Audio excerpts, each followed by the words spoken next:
Welcome to Avyakt Journey.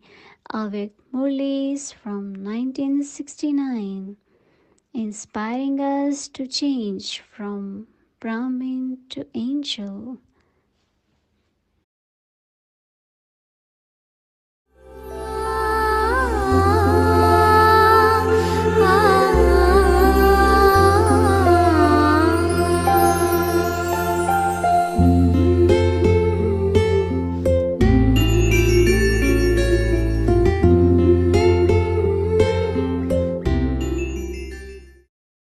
Om Shanti.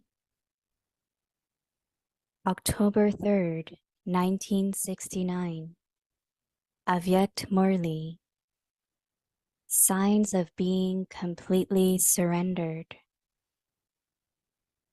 Those who are totally surrendered will think about nothing except Bap Dada's virtues, task, and relationships with their mind. So now, have you applied such a stamp? When you people work in the office nowadays, you sometimes use the things that belong to the office for yourself. However, whatever you have surrendered is no longer your own. It belongs to the one you have given it to, and so you cannot use his things for yourself. But because you have that sanskar, you sometimes mix Srimad with the dictates of your own mind, the dictates of your body consciousness, and the dictates of a Shudra. This is why you are not constantly able to maintain the Karmatit stage or the Avyakt stage. The mind is tasting the different taste, and so its stage is also different all the time. If it is constantly tasting the same thing, it will constantly remain in one stage. Bap Dada makes the children light, and yet you children knowingly carry the burden for yourselves. This is because you have developed the habit of carrying the burden of sinful actions and the burden of your clan's code of conduct for 63 births. This is why you carry the burden and then leave it. Whatever habit someone has, he is compelled by that habit. And therefore, because you have that habit, you take the responsibility upon yourself. What would happen if each Pandav emerged as totally surrendered? When the Pandav army is ready, the Kauravas and the Yadavas will come onto the battlefield.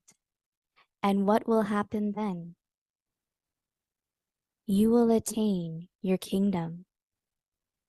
Until you fulfill the promise that whatever happens, you will not think, speak, hear, and do anything against Srimad.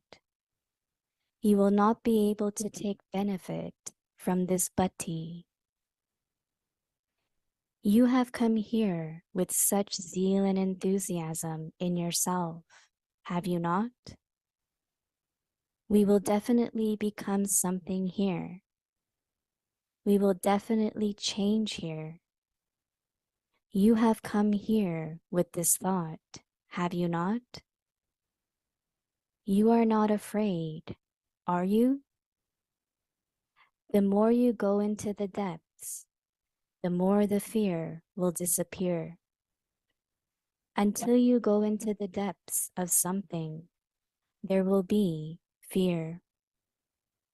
There is fear because of the waves at the top of the ocean.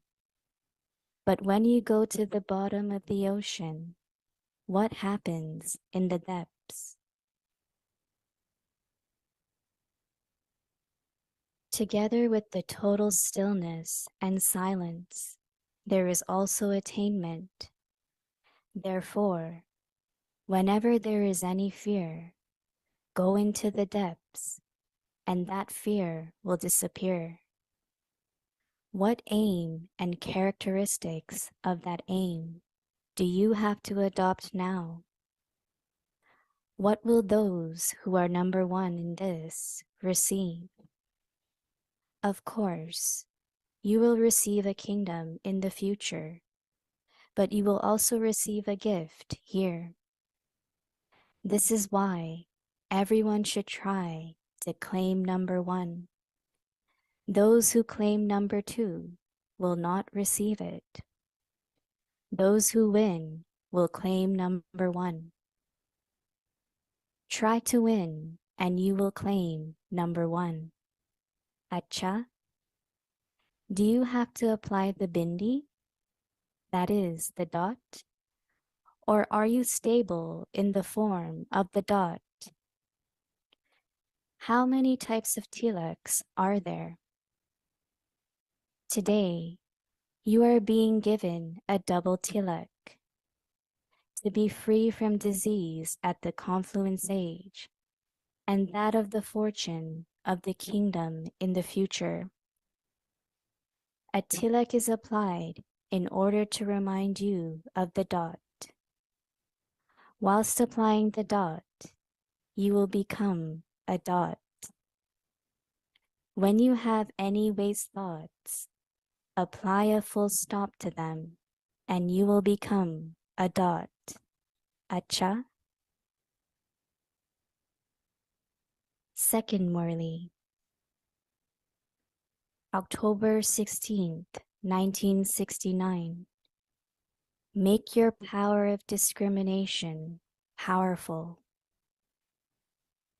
What is Baba especially seeing today? How does Baba see the transformation? Within this group, who is clever at giving the answer? To what extent have you got the power to see and to recognize? Acha, who constantly remains in a stage of yoga? Who seems to be the image of divine virtues in the inculcation of those divine virtues? Why is Baba asking this? It is so that when you must go into the world outside to do any task for which you have to maintain a relationship with the devilish community, then through the practice of discrimination, you can become victorious in many aspects. Baba was only asking a few questions to see to what extent you can recognize those within your own family.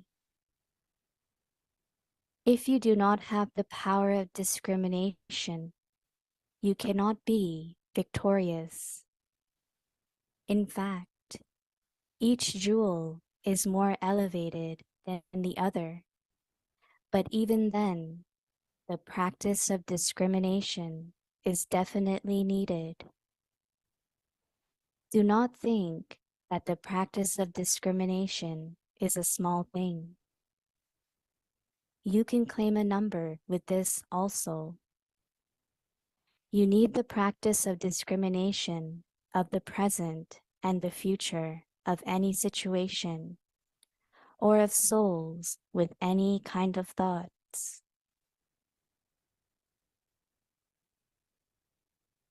The Pandav army especially needs to have the power of discrimination, because many situations will come in front of you, brothers.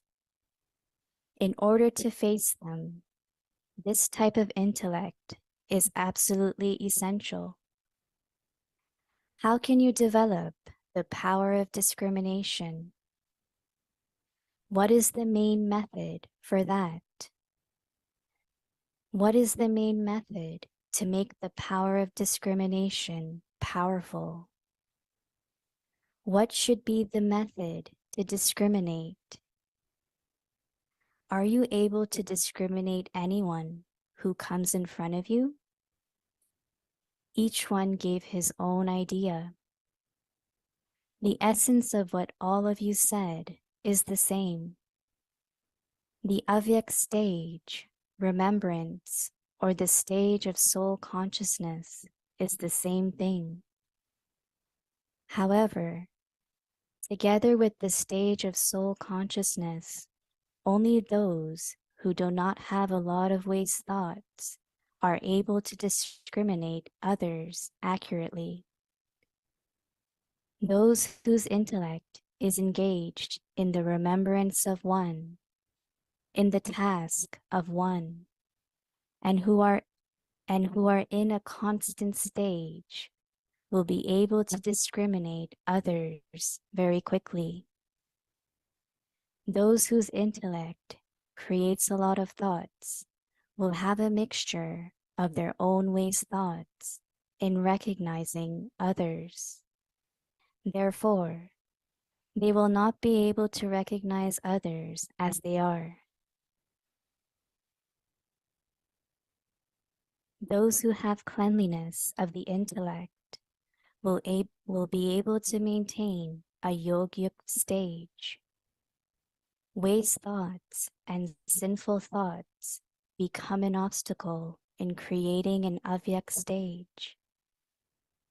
The main reason why you are attracted to the body again and again is that there isn't cleanliness of the intellect. Cleanliness of the intellect means that it remains lost in the great mantra that it has received. Because of not having the remembrance of one and letting the intellect wander in many directions, it does not remain powerful. Generally, you must have experienced that when the intellect is engaged in many tasks, there is the feeling of the intellect being weak and tired, and so you are not able to make an accurate decision about anything. In the same way, waste thoughts and sinful thoughts make the intellect tired.